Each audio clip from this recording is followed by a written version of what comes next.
May 23, 1934, 9:15 a.m., a dusty secondary road near Sales-Bienville Parish, Louisiana.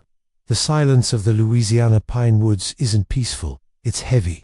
It smells of damp earth and stale tobacco. Inside the stolen Ford V8, the heat is already beginning to shimmer off the dashboard.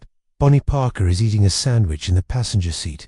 Clyde Barrow is behind the wheel, barefoot, his shoes resting on the floorboard.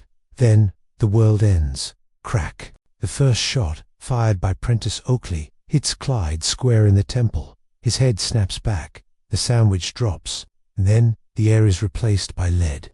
6 lawmen, led by Frank Hammer, opened fire with automatic rifles, shotguns, and pistols. 167 rounds are pumped into the steel body of the Ford. But here is the detail history tries to smooth over. The human body is terrifyingly resilient. Amidst the glass shards and the smell of cordite, Bonnie is screaming. It's a sound that haunted the posse for decades, a high, melodic wail that sounded more like an animal than a woman. They were hit multiple times. A version where the car didn't stop moving immediately. A version where the momentum carried them into the tree line, away from the initial ambush point. To understand how 2 of the most hunted fugitives in American history survived the impossible, we have to look past the blood-stained upholstery. We have to look at the 3 blocks of desperation that followed. Because the ambush wasn't the end. It was the beginning of a resurrection fueled by spite. The theme of this story is simple. Nothing dies until it decides to. Clyde's foot, heavy with the weight of death, stays jammed on the accelerator. The Ford screams, veering off the dirt path and crashing through the brush. The lawmen are still reloading, their ears ringing. They expect to find 2 corpses. Instead, they find a trail of blood leading into the thicket. The mistake wasn't pulling the trigger. It was assuming they wouldn't crawl back from the grave.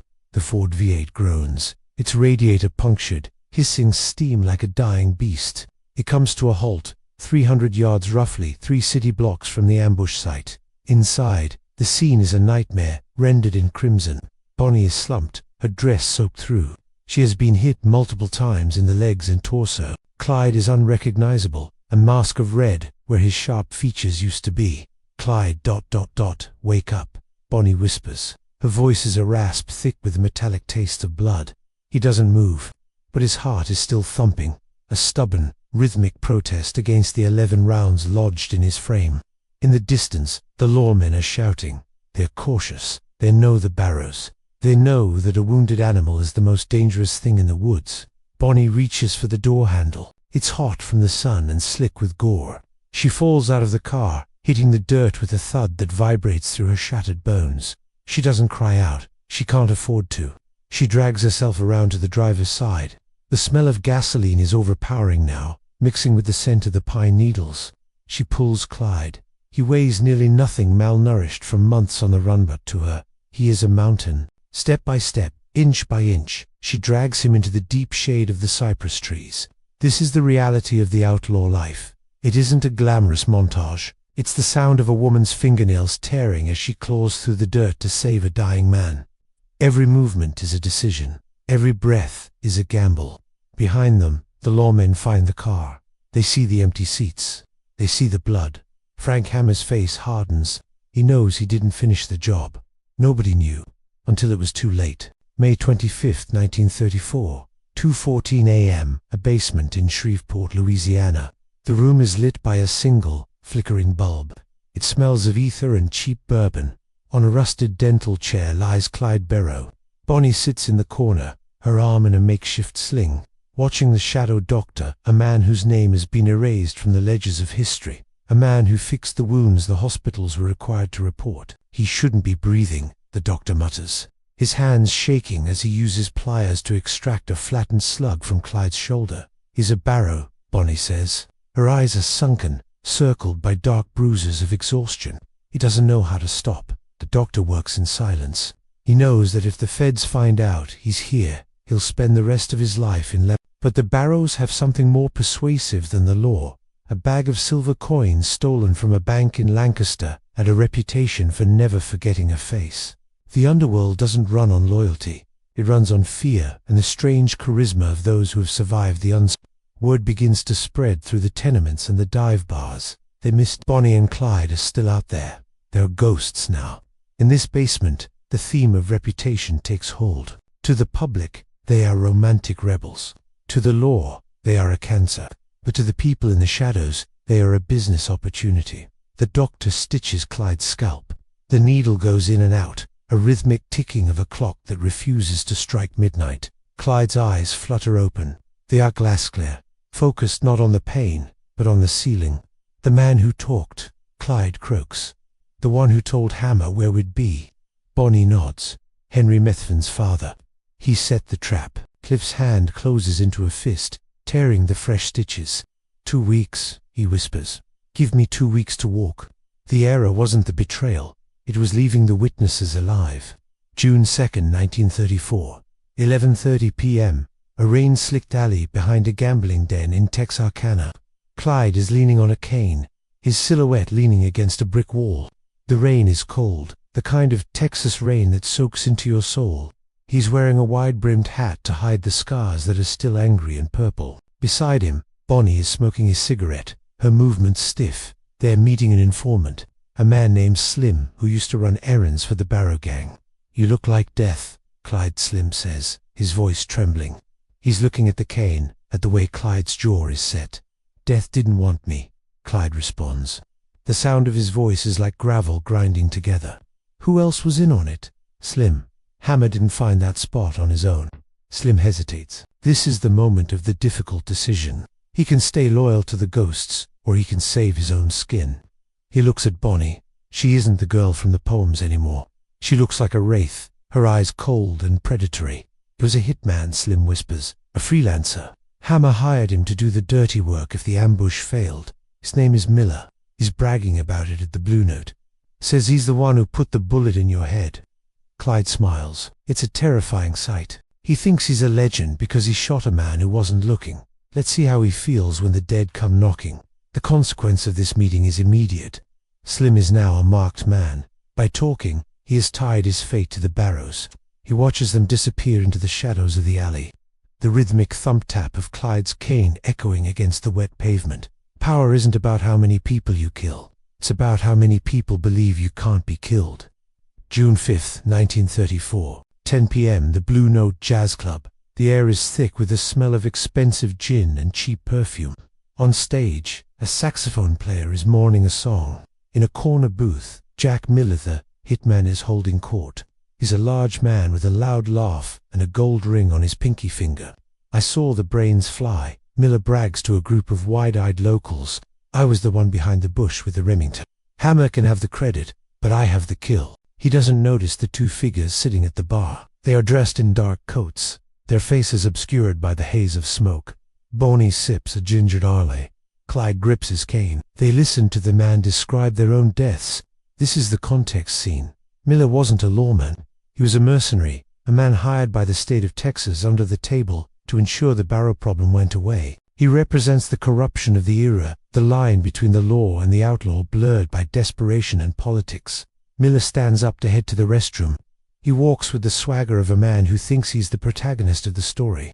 He doesn't see Bonnie signal to the bartender. He doesn't see Clyde stand up, discarding the cane for a moment, his body fueled by pure adrenaline. The tension in the room shifts. The music seems to fade into the background. The feeling that the air has just been sucked out of the room. Clyde follows him into the narrow, dimly lit hallway leading to the back. The walls are peeling wallpaper. The floorboards groan. Nobody knew, until it was too late. June 5th, 1934. 10:12 p.m. The back hallway of the Blue Note. The door to the restroom hasn't even closed when Clyde strikes. He doesn't use a gun. Not yet. He slams Miller against the wall, his hands scarred and thin-locking around the big man's throat with the strength of a drowning man. Miller's eyes bulge. He looks at the face of the man he claimed to have killed. He sees the scars, the sunken cheeks, the fire of a soul that has been through the furnace. "You're dead," Miller wheezes. "I get that a lot," Clyde whispers. Bonnie appears at the end of the hallway, a small Browning pistol in her hand. She isn't looking for a fight. She's looking for justice, the twisted, blood-soaked justice of the highway. "You told them we were in the car," Bonnie says, her voice flat. "You told them Bonnie wouldn't fight back. The current actions are brutal." Silence struggled. Miller is twice Clyde's size, but Clyde is a man who has already been shot 11 times. He doesn't feel pain the way a normal human does. He feels it as a motivator. He drives a knee into Miller's gut, then slams his head into the brickwork. Crack. The same sound as the first shot in the ambush. Clyde pulls a piece of paper from his pocket. It's a clipping of the newspaper article announcing their deaths. He pins it to Miller's chest with a pocket knife. 2 weeks, Clyde says. I told you I needed 2 weeks, but they don't kill him yet. That would be too easy. They want him to feel the fear they felt in the Ford V8. They drag him out the back door into the waiting darkness of the Texas night. Theme: fear is expensive. And for Jack Miller, the bill just arrived.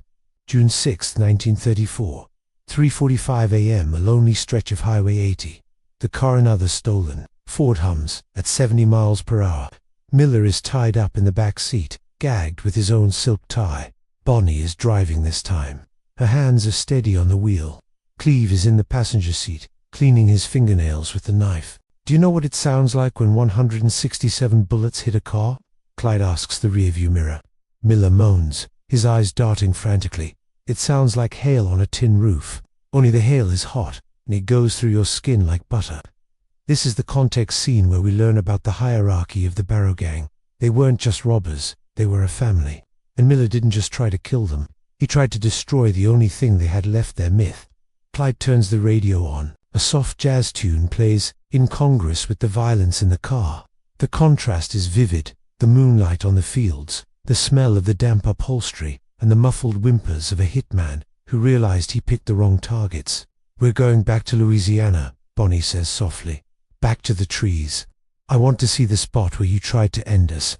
The difficult decision here belongs to Bonnie. She knows that every mile they drive increases the chance of a police blockade. They are dead, but if they are spotted, the entire National Guard will descend upon them. But her loyalty to Clyde, her need to see this through, outweighs her survival instinct. The mistake wasn't trying, it was thinking he wouldn't know. June 7, 1934, 12:10 a.m. The ambush site, Sales, Louisiana. The road is empty. The shattered glass from the Ford V8 still glitters in the dirt like diamonds. The trees are scarred, where the bullets missed and bit into the wood. It is a graveyard of a moment. They pull Miller out of the car. He's trembling so hard he can barely stand. Bonnie stands by the tree where Frank Hammer had hidden. She looks at the road from the perspective of the hunters. It was a good spot, she admits. She looks at Clyde. You were barefoot. I was eating a sandwich. I'm not eating now, Clyde says. He leads Miller to the exact center of the road. The moon is full, casting long, skeletal shadows across the dirt. This is the legend effect in its purest form, the outlaws returning to the scene of their martyrdom to act as the executioners. Clyde hands Bonnie a rifle, a Bar Browning automatic rifle, the same weapon the law used on them. One for every time you said I was dead, Clyde says to Miller. The tension is of physical weight. The sounds of the night, the crickets, the wind in the pines seem to stop. Miller falls to his knees. He tries to beg, but the gag is too tight. He can only produce a pathetic, wet sound. Clyde looks at Bonnie. There is a moment of subtext, emotional connection. They are both dying. They know it. The 11 shots they took weren't healed. They were just delayed. They are living on borrowed time and pure spite. Loyalty is expensive, but betrayal costs everything. June 7th, 1934. 12:15 a.m. The road to Sales. Cliff doesn't fire first. He gives Miller a chance to run. He cuts the ropes and pulls the gag out. Run, Clyde says. Miller doesn't hesitate. He bolts into the woods, his heavy footsteps thumping against the earth. He thinks he has a chance. He thinks the darkness will save him. He is wrong. Bonnie and Clyde move with a synchronized, ghostly grace. They know these woods. They have lived in them for years. They track him not by sight, but by the sound of his fear. Crack! Bonnie fires. The bullet clips a branch inches from Miller's head. He screams and pivots, tripping over a root. He scrambles up, his face covered in mud and pine needles. Crack! Crack! Clyde fires 2 rounds into the ground near Miller's feet. They are hurting him. They are playing with him. This is the consequence of Miller's hubris. He wanted the glory of killing the Barrows. Now he has the terror of being hunted by them. Finally, they corner him at the edge of a creek. The water is black and slow-moving. Miller turns, his hands up, sobbing. "Please," he chokes out. "I was just doing a job." "So are we," Clyde says. The forest explodes in a brief, violent crescendo. 11 shots. No 167. Just 11. One for every hole they carried in their own bodies. Nobody knew, until it was too late. June 20th, 1934. 4 a.m., an abandoned farmhouse on the border of Texas. The story ends not with a bang, but with a fading light. The bodies of Bonnie and Clyde were eventually found, officially, back in that Ford V8. The history books say they died on May 23rd. But the people of the backwoods, the ones who saw the black Ford cruising the highways in the weeks after, tell a different story. They talk about the shadow couple, the ones who settled the score. In this final chapter, we see the final consequence. Bonnie is sitting on the porch of the farmhouse, watching the sunrise. Clyde is inside, coughing a wet, rattling sound. The 11 shots have finally caught up. The adrenaline is gone, replaced by the cold reality of infection and internal bleeding. They didn't survive the year, but they survived the ambush. And in doing so, they turned a police success into a haunting mystery. They proved that a legend isn't something you kill with bullets, it's something you feed with blood. Clyde walks out to the porch, leaning heavily on Bonnie. They look out over the fields. They are tired, they're broken, but they are together. "Was it worth it?" Bonnie asks. Clyde looks at the scars on his hands. He thinks of Jack Miller. He thinks of Frank Hamer, who would spend the rest of his life wondering if he truly finished the job that day in sales. "We're still here, aren't we?" Clyde says. The camera, the narrative eye pulls back, leaving them as two small silhouettes against the rising sun. Their story didn't end on that road. It just became immortal. This is the story the official archives tried to bury. Bonnie and Clyde weren't just criminals. They were survivors who defied death itself to seek vengeance. But what about you? Do you believe justice was served? Or were they simply monsters who didn't know when to stop? If you enjoy stories where reality is darker than fiction, leave a like, subscribe to the channel, and comment below. Would you have the courage to return for revenge knowing your days were numbered? See you in the next crime.